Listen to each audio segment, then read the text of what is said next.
the 2022 Produce Stand Letterkenny Cold Open Bracket, presented by Diabolical Coffee. Round 3. Sweet 16 matchup number 1. Season 2, Episode 4, Stewart's Horn versus Season 10, Episode 2, Katie's Big Tarts. Both Stewart's Horn and Katie's Big Tarts second round matchups played out about as expected. Neither team has really been tested so far this tournament, but I predict that's all going to change when they face each other in the Sweet 16. Look for a close battle that's all going to come down to what each team brings to the table. On paper, the two teams couldn't be more similar. Both utilize the Hicks exclusively, both heavily armed with sexual double entendres, both virtually flawless in timing and rhythm. It's all going to come down to intangibles, Horns versus Tarts, Katie versus Stewart. In the end, the deciding factor will either be the veteran experience of Stewart's Horn or the youthful fire and energy of Katie's Big Tarts. We got the experts over in the Produce Stand DM group to come up with a consensus pick for us, and it looks like on this one they're going with Katie's Big Tarts. He's trying to provoke me here? Or? Sweet 16 matchup number 2, Season 8, Episode 5, Torlet Talk versus Season 7, Episode 5, 5.15 inches. Torlet Talk, fueled by a game-changing performance from Alexander, has certainly been the talk of the round so far, notching a dramatic come-from-behind win at the buzzer against a stellar 8 beers. Their tenacity and never-say-die attitude will be needed in the matchup with the Sweet 16 opponent, 5.15 inches. 5.15 inches is coming into the Sweet 16 after the second easy win in a row, riding the hot hand of McMurray's performance. 5.15 inches has yet to be truly tested in the tournament. This should change in the Sweet 16. On paper, 5.15 inches has the edge in most categories, but if the last round is any indication, Torlet Talk has a chance to flip the script. One thing is for sure, Torlet Talk is going to be playing hard wire to wire, and 5.15 inches better have an answer for it. The experts back in the Produce Stand DM group got this one too close to call, so they're giving it a pick'em. Game time. Car! If that's when they play hockey ball. All right, game on. Sweet 16 matchup number 3, Season 1, Episode 1, Tarps Off Boys versus Season 6, Episode 6, Roberta Bondar. Through 2 rounds of play, it's apparent that Tarps Off Boys is looking to make a statement in this year's bracket. And that statement is, any cold open looking to win the tournament is going to have to go through the original cold open. Tarps Off Boys will be bringing that swagger to their Sweet 16 opponent, Roberta Bondar. Roberta Bondar had an instant classic against Moist in the second round, pulling out a close victory in the tourney's first overtime matchup. The big question will have to be, does Roberta Bondar have what it takes to stop the momentum of Tarps Off Boys, who's looking to show everybody who started it all? While Dark Horse Roberta Bondar has become a sentimental favorite with a lot of voters, the experts back at the Produce Stand DM group are going to have to give this one to Tarps Off Boys. You looking for a Tilly, buddy? Let's have a Donnybrook. Pump the brakes. You take your shirt off and leave your sunglasses on. What sort of backwards fucking pageantry is that?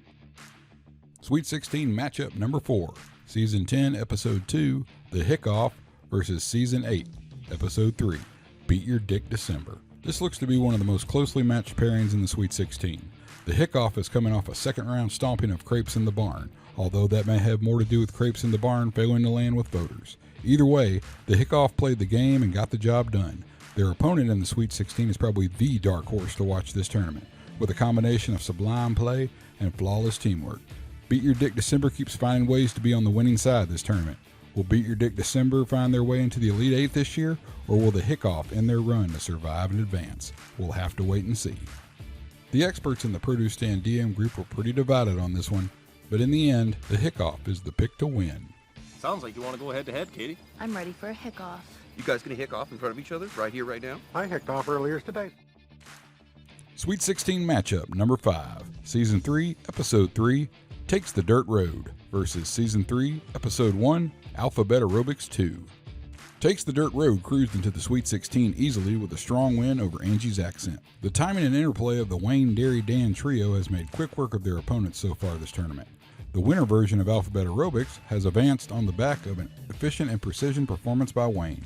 On paper, it looks like this could be anybody's to win.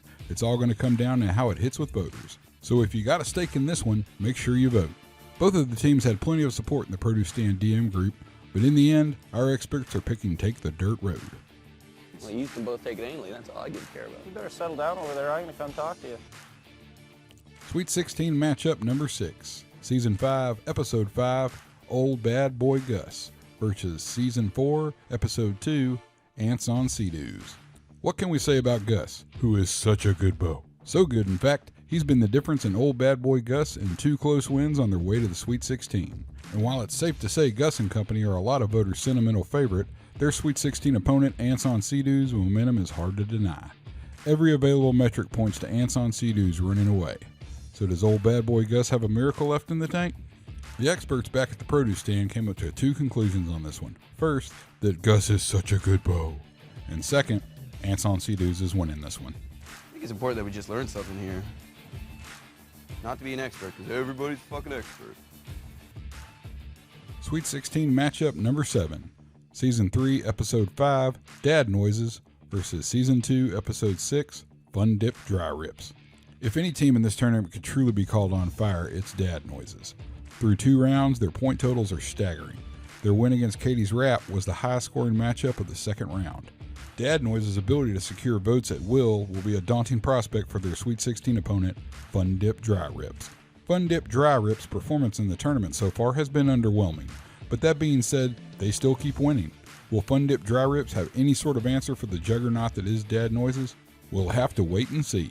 The Produce Stand's DM Group expert panel didn't take too much time to pick Dad Noises to win on this one. It's hilarious. All my friends are smart alecks. All my friends Just a bunch of smart Off again tonight. Sweet 16 matchup number 8. Season 2, Episode 1, Alphabet Aerobics versus Season 2, Episode 5, To Be Fair. The original Alphabet Aerobics can only be described as playing well above their game and victories over 2 quality opponents on the way to the Sweet 16. They have elevated their game to rise to the occasion so far, with Wayne giving a virtuoso performance. Their opponent, though, has been one of the most shocking surprises in this year's bracket.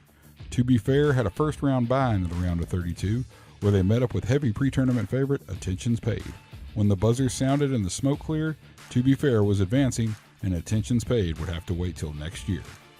Looks like the gang in the Produce Stand DM Group is figuring if To Be Fair can take down one of the big boys, then the experts' pick is To Be Fair. Don't say to be fair. I hate when people say to be fair. It sounds like to be fair. To be fair. Well, to be fair.